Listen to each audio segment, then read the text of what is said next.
The Stranger by Katherine Mansfield. It seemed to the little crowd on the wharf that she was never going to move again.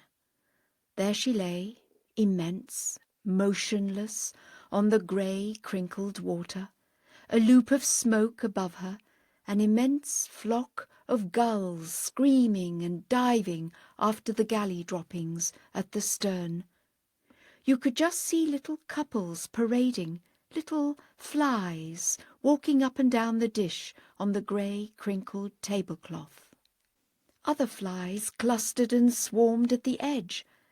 Now there was a gleam of white on the lower deck, the cook's apron or the stewardess perhaps. Now a tiny black spider raced up the ladder onto the bridge. In the front of the crowd, a strong-looking, middle-aged man, dressed very well, very snugly, in a grey overcoat, grey silk scarf, thick gloves and dark felt hat, marched up and down, twirling his folded umbrella. He seemed to be the leader of the little crowd on the wharf, and at the same time to keep them together. He was something between the sheepdog and the shepherd.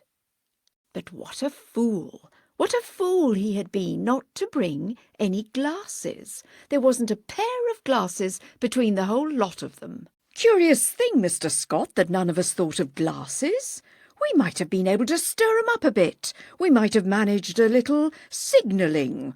Don't hesitate to land, natives harmless, or a welcome awaits you, all is forgiven. What, eh? Mr. Hammond's quick, eager glance, so nervous and yet so friendly and confiding, took in everybody on the wharf, roped in even those old chaps lounging against the gangways. They knew, every man jack of them, that Mrs. Hammond was on that boat, and that he was so tremendously excited it never entered his head not to believe that this marvellous fact meant something to them too. It warmed his heart towards them. They were, he decided, as decent a crowd of people, those old chaps over by the gangways too, fine, solid old chaps. What chests, by Jove! And he squared his own, plunged his thick-gloved hands into his pockets, rocked from heel to toe. Yes, my wife's been in Europe for the last 10 months, on a visit to our eldest girl who was married last year. I brought her up here, as far as Salisbury, myself, so I thought I'd better come and fetch her back. Yes. The shrewd grey eyes narrowed again and searched anxiously, quickly, the motionless liner. Again his overcoat was unbuttoned. Out came the thin butter-yellow watch again, and for the 20th, 50th, 100th time he made the calculation. Let me see now. It was 2:15 when the doctor's launch went off. 2:15. It is now exactly 28 minutes past 4. That is to say, the doctor's been gone 2 hours and 13 minutes. 2 hours and 13 minutes. Woo! He gave a queer little half-whistle and snapped his watch to again. But I think we should have been told if there was anything up. Don't you, Mr. Gavin? Oh, yes, Mr. Hammond. I don't think there's anything to worry about, said Mr. Gavin, knocking out his pipe against the heel of his shoe. At the same time— Quite so, cried Mr. Hammond. Dashed annoying. He paced quickly up and down and came back again to his stand between Mr. and Mrs. Scott and Mr. Gavin.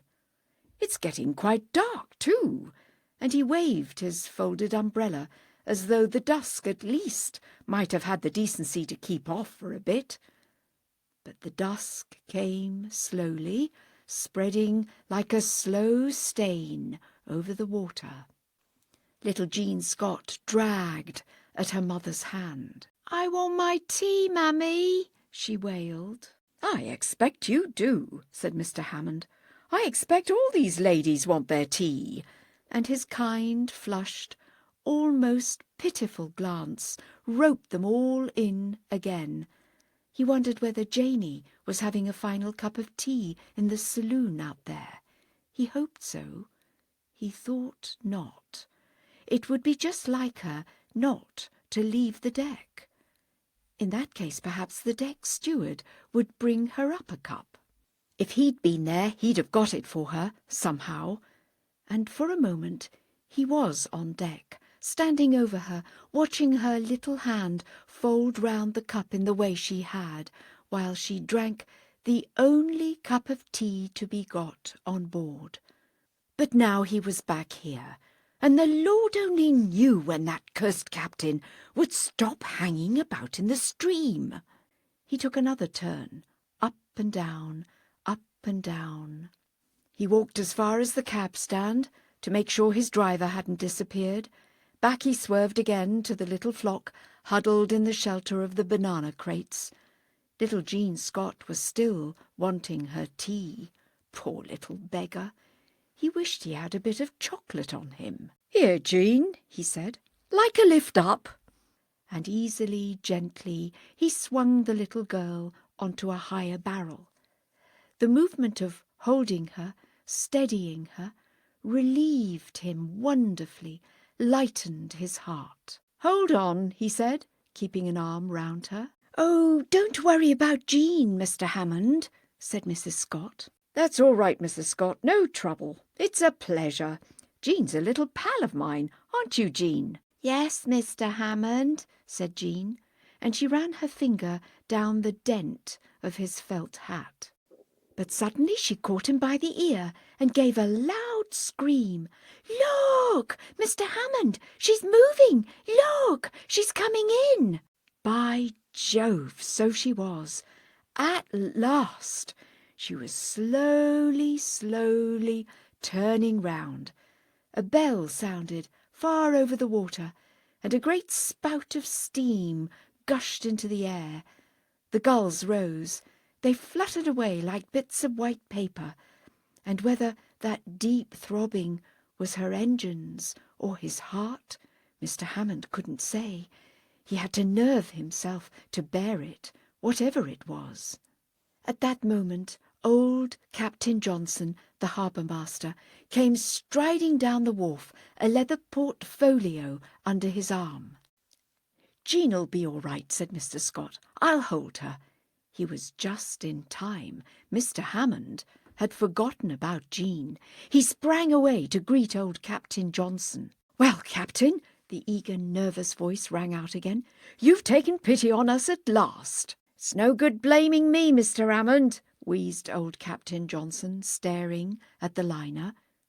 "You've got Mrs. Hammond on board, ain't you?" "Yes, yes," said Hammond, and he kept by the harbour-master's side. "Mrs. Hammond's there. Hello, we shan't be long now."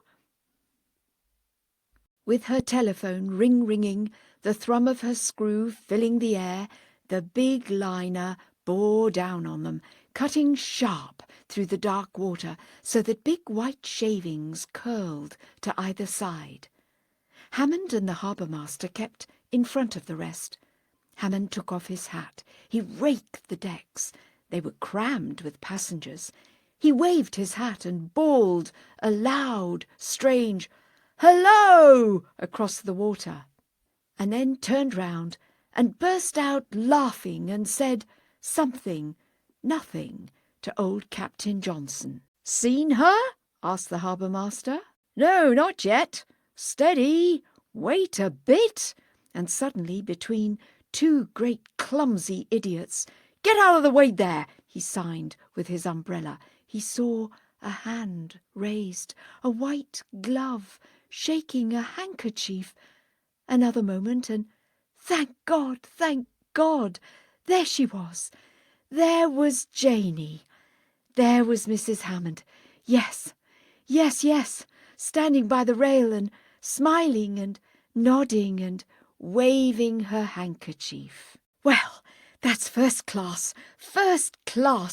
Well. He positively stamped. Like lightning he drew out his cigar case and offered it to old Captain Johnson. "Have a cigar, Captain. They're pretty good. Have a couple. Here." and he pressed all the cigars in the case on the harbour master. "I've a couple of boxes up at the hotel." "Thanks, Mr. Hammond," wheezed old Captain Johnson. Hammond stuffed the cigar case back. His hands were shaking, but he'd got hold of himself again. He was able to face Janey. There she was, leaning on the rail, talking to some woman, and at the same time watching him, ready for him. It struck him as the gulf of water closed how small she looked on that huge ship. His heart was wrung with such a spasm that he could have cried out. How little she looked to have come all that long way and back by herself. Just like her, though, just like Janey. She had the courage of a... And now the crew had come forward and parted the passengers. They had lowered the rails for the gangways. The voices on shore and the voices on board flew to greet each other. "All well? All well. How's mother?" "Much better. Hello, Jean." "Hello, Aunt Emily." "Had a good voyage?" "Splendid." "Shan't be long now." "Not long now." The engines stopped. Slowly she edged to the wharf side. "Make way there! Make way! Make way!" And the wharf hands brought the heavy gangways along at a sweeping run. Hammond signed to Janey to stay where she was. The old harbour-master stepped forward. He followed. As to ladies first or any rot like that, it never entered his head. "After you, Captain," he cried genially, and treading on the old man's heels, he strode up the gangway onto the deck in a bee-line to Janey, and Janey was clasped in his arms. "Well, well, well! Yes, yes, here we are at last," he stammered. It was all he could say. And Janey emerged, and her cool little voice, the only voice in the world for him, said, "Well, darling, have you been waiting long?" No, not long, or at any rate it didn't matter, it was over now. But the point was, he had a cab waiting at the end of the wharf. Was she ready to go off? Was her luggage ready? In that case, they could cut off sharp with her cabin luggage and let the rest go hang until tomorrow. He bent over her, and she looked up with her familiar half-smile. She was just the same, not a day changed. Just as he'd always known her. She laid her small hand on his sleeve. "How are the children, John?" she asked. "Hang the children! Perfectly well. Never better in their lives." "Haven't they sent me letters?" Yes, yes, of course. I've left them at the hotel for you to digest later on." "We can't go quite so fast," said she. "I've got people to say good-bye to, and then there's the captain." As his face fell, she gave his arm a small, understanding squeeze. "If the captain comes off the bridge, I want you to thank him for having looked after your wife so beautifully." Well, he'd got her. If she wanted another 10 minutes, as he gave way, she was surrounded. The whole first class seemed to want to say goodbye to Janey. "Goodbye, dear Mrs. Hammond, and next time you're in Sydney, I'll expect you." "Darling Mrs. Hammond, you won't forget to write to me, will you?" "Well, Mrs. Hammond, what this boat would have been without you." It was as plain as a pikestaff that she was by far the most popular woman on board. And she took it all just as usual, absolutely composed. Just her little self, just Janey all over, standing there with her veil thrown back. Hammond never noticed what his wife had on. It was all the same to him, whatever she wore. But today he did notice that she wore a black costume, didn't they call it, with white frills, trimmings, he supposed they were, at the neck and sleeves. All this while Janey handed him round. "John, dear," and then, "I want to introduce you to—" Finally they did escape, and she led the way to her stateroom, to follow Janey down the passage that she knew so well, that was so strange to him, to part the green curtains after her, and to step into the cabin that had been hers, gave him exquisite happiness. But, confound it, the stewardess was there on the floor, strapping up the rugs. "That's the last, Mrs. Hammond," said the stewardess, rising and pulling down her cuffs. He was introduced again, and then Janey and the stewardess disappeared into the passage. He heard whisperings. She was getting the tipping business over, he supposed. He sat down on the striped sofa and took his hat off. There were the rugs she had taken with her. They looked good as new. All her luggage looked fresh, perfect. The labels were written in her beautiful little clear hand. Mrs. John Hammond. Mrs. John Hammond. He gave a long sigh of content and leaned back, crossing his arms. The strain was over. He felt he could have sat there forever, sighing his relief, the relief at being rid of that horrible tug-pull grip on his heart. The danger was over. That was the feeling. They were on dry land again. But at that moment Janey's head came round the corner. "Darling, do you mind? I just want to go and say goodbye to the doctor." Hammond started up. "I'll come with you." "No, no," she said, "don't bother. I'd rather not. I'll not be a minute." And before he could answer, she was gone. He had half a mind to run after her, but instead he sat down again. Would she really not be long? What was the time now? Out came the watch. He stared at nothing. That was rather queer of Janey, wasn't it? Why couldn't she have told the stewardess to say goodbye for her? Why did she have to go chasing after the ship's doctor? She could have sent a note from the hotel, even if the affair had been urgent. Urgent? Could it mean that she had been ill on the voyage? She was keeping something from him. That was it. He seized his hat. He was going off to find that fellow, and to wring the truth out of him at all costs. He thought he'd noticed just something. She was just a touch too calm, too steady, from the very first moment. The curtains rang. Janey was back. He jumped to his feet. "Janey, have you been ill on this voyage? You have." "Ill?" Her airy little voice mocked him. She stepped over the rugs and came up close, touched his breast, and looked up at him. "Darling," she said, "don't frighten me. Of course I haven't. Whatever makes you think I have? Do I look ill?" But Hammond didn't see her. He only felt that she was looking at him, and that there was no need to worry about anything. She was here to look after things. It was all right. Everything was. The gentle pressure of her hand was so calming that he put his over hers to hold it there, and she said, "Stand still. I want to look at you. I haven't seen you yet. You've had your beard beautifully trimmed, and you look younger, I think, and decidedly thinner. Bachelor life agrees with you." "Agrees with me?" He groaned for love and caught her close again.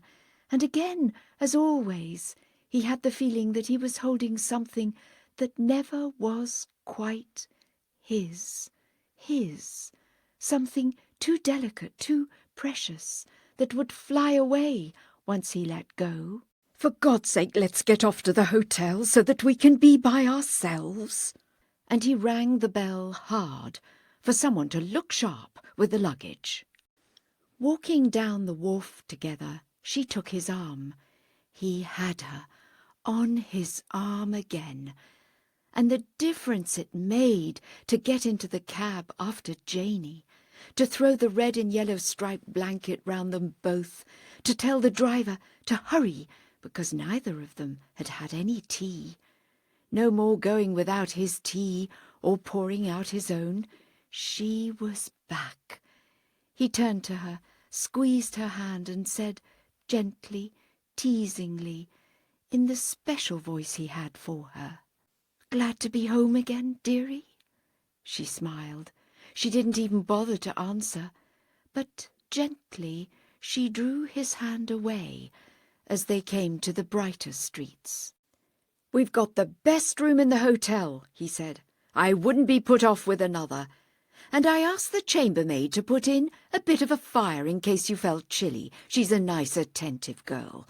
And I thought now we were here, we wouldn't bother to go home tomorrow, but spend the day looking round and leave the morning after. Does that suit you? There's no hurry, is there? The children will have you soon enough. I thought a day's sightseeing might make a nice break in your journey. Eh, Janey? Have you taken the tickets for the day after?" she asked. "I should think I have." He unbuttoned his overcoat and took out his bulging pocketbook. "Here we are. I reserved a first-class carriage to Cooktown. There it is. Mr. and Mrs. John Hammond. I thought we might as well do ourselves comfortably, and we don't want other people butting in, do we? But if you'd like to stop here a bit longer—" "Oh, no," said Janey quickly. "Not for the world. The day after tomorrow, then. And the children." But they had reached the hotel. The manager was standing in the broad, brilliantly lighted porch. He came down to greet them. A porter ran from the hall for their boxes. "Well, Mr. Arnold, here's Mrs. Hammond at last." The manager led them through the hall himself and pressed the elevator bell. Hammond knew there were business pals of his sitting at the little hall tables having a drink before dinner, but he wasn't going to risk interruption. He looked neither to the right nor the left. They could think what they pleased. If they didn't understand, the more fools they. And he stepped out of the lift, unlocked the door of their room, and shepherded Janey in. The door shut.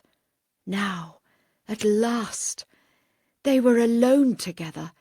He turned up the light. The curtains were drawn. The fire blazed. He flung his hat onto the huge bed and went towards her. But would you believe it? Again they were interrupted. This time it was the porter with the luggage. He made 2 journeys of it, leaving the door open in between, taking his time, whistling through his teeth in the corridor. Hammond paced up and down the room, tearing off his gloves, tearing off his scarf. Finally, he flung his overcoat onto the bedside. At last the fool was gone. The door clicked. Now they were alone. Said Hammond, "I feel I'll never have you to myself again. These cursed people. Janey." And he bent his flushed, eager gaze upon her. "Let's have dinner up here. If we go down to the restaurant, we'll be interrupted, and then there's the confounded music." The music he'd praised so highly, applauded so loudly last night. "We shan't be able to hear each other speak. Let's have something up here, in front of the fire. It's too late for tea. I'll order a little supper, shall I? How does that idea strike you?" "Do, darling," said Janey. "And while you're away, the children's letters?" "Oh, later on will do," said Hammond. "But then we'd get it over," said Janey, "and I'd first have time to—" "Oh, I needn't go down," explained Hammond. "I'll just ring and give the order. You don't want to send me away, do you?" Janey shook her head and smiled. "But you're thinking of something else. You're worrying about something," said Hammond. "What is it? Come and sit here. Come and sit on my knee before the fire." "I'll just unpin my hat," said Janey, and she went over to the dressing-table. "Ah!" she gave a little cry. "What is it?" "Nothing, darling. I've just found the children's letters. That's all right. They will keep. No hurry now." She turned to him, clasping them. She tucked them into her frilled blouse. She cried quickly, gaily, "Oh, how typical this dressing-table is of you." "Why, what's the matter with it?" said Hammond. "If it were floating in eternity, I should say John," laughed Janey. staring at the big bottle of hair tonic, the wicker bottle of eau de cologne, the 2 hairbrushes, and a dozen new collars tied with pink tape. "Is this all your luggage?" "Hang my luggage," said Hammond, but all the same he liked being laughed at by Janey. "Let's talk, let's get down to things. Tell me," and as Janey perched on his knees, he leaned back and drew her into the deep, ugly chair. "Tell me you're really glad to be back, Janey." "Yes, darling, I am glad," she said. But just as when he embraced her, he felt she would fly away. So Hammond never knew for dead certain that she was as glad as he was. How could he know? Would he ever know? Would he always have this craving, this pang like hunger somehow, to make Janey so much part of him that there wasn't any of her to escape? He wanted to blot out everybody, everything. He wished now he'd turned off the light. That might have brought her nearer, and now those letters from the children rustled in her blouse. He could have chucked them into the fire. "Janey," he whispered. "Yes, dear." She lay on his breast, but so lightly, so remotely. Their breathing rose and fell together. "Janey, what is it? Turn to me," he whispered.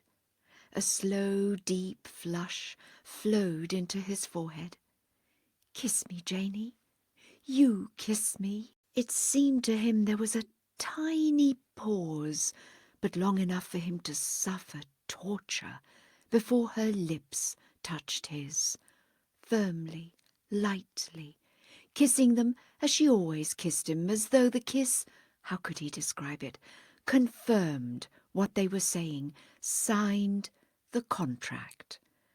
But that wasn't what he wanted. That wasn't at all what he thirsted for. He felt suddenly horrible tired. "If you knew," he said, opening his eyes, "what it's been like waiting today. I thought the boat never would come in. There we were, hanging about. What kept you so long?" She made no answer. She was looking away from him at the fire. The flames hurried over the coals, flickered, fell. "Not asleep, are you?" said Hammond, and he jumped her up and down. "No," she said, and then, "Don't do that, dear. No, I was thinking. As a matter of fact," she said, "one of the passengers died last night. A man. That's what held us up. We brought him in. I mean, he wasn't buried at sea. So, of course, the ship's doctor and the shore doctor—" "What was it?" asked Hammond uneasily. He hated to hear of death. He hated this to have happened. It was in some queer way as though he and Janey had met at a funeral on their way to the hotel. "Oh, it wasn't anything in the least infectious," said Janey. She was speaking scarcely above her breath. "It was heart." A pause. "Poor fellow," she said. "Quite young." And she watched the fire flicker and fall. "He died in my arms," said Janey. The blow was so sudden that Hammond thought he would faint. He couldn't move. He couldn't breathe. He felt all his strength flowing into the big dark chair, and the big dark chair held him fast, gripped him, forced him to bear it. "What?" he said dully. "What's that you say?" "The end was quite peaceful," said the small voice. "He just—" and Hammond saw her lift her gentle hand, breathed his life away at the end, and her hand fell. "Who else was there?" Hammond managed to ask. "Nobody. I was alone with him." "Oh, my God, what was she saying? What was she doing to him? This would kill him. And all the while she spoke. I saw the change coming, and I sent the steward for the doctor, but the doctor was too late. He couldn't have done anything anyway. "But why you? Why you?" moaned Hammond. At that Janey turned quickly, searched his face. "You don't mind, John, do you?" she asked. "You don't? It's nothing to do with you and me." Somehow or other he managed to shake some sort of smile at her. Somehow or other he stammered, "No, go on, go on. I want you to tell me." "But John, darling." "Tell me, Janey." "There's nothing to tell," she said, wondering. "He was one of the first-class passengers. I saw he was very ill when he came on board, but he seemed to be so much better until yesterday. He had a severe attack in the afternoon. Excitement, nervousness, I think, about arriving. And after that he never recovered." "But why didn't the stewardess—" "Oh, my dear, the stewardess," said Janey. "What would he have felt? And besides, he might have wanted to leave a message to—" "Didn't he?" muttered Hammond. "Didn't he say anything?"